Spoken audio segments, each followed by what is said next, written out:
Hello, and welcome to this episode of Josh Joseph and Jesus, the Life of Christ. It's great to have you here today.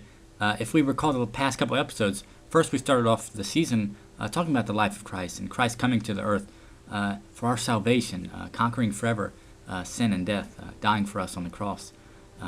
Last week we talked a little bit about the way that Jesus taught here on earth using parables. We talked about a few parables.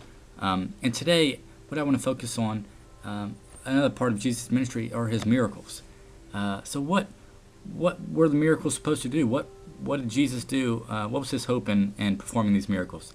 Well, simply these miracles were signs that the kingdom of God was beginning here on earth with Jesus. And Jesus performed these miracles out of love for humankind.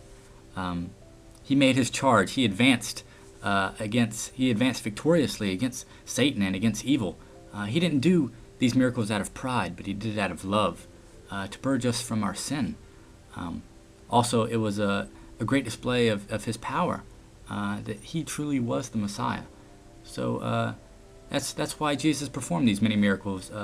And it's always fun and reaffirming to think about the many miracles that Jesus performed, whether it was healing the sick, curing the lame, the blind, the deaf, even raising people from the dead. Lazarus, his friend, raising Lazarus from the dead. These are impossible feats that Jesus performed, truly miracles.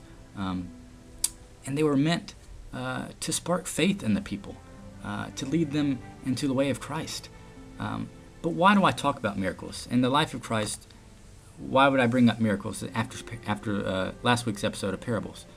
Well, if we think about miracles in our own life, it's important to think that there's miracles around us every day.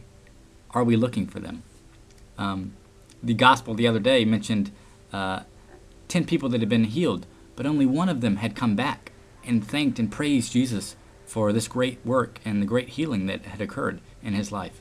And we oftentimes think that we don't see any miracles today, that there's none around us. But that's not true.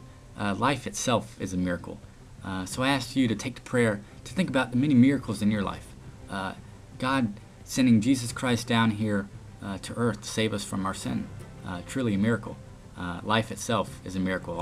All of our friends, our families, our opportunities. So be sure to spread the gospel, to remain faithful. Let the thought of miracles spark your faith.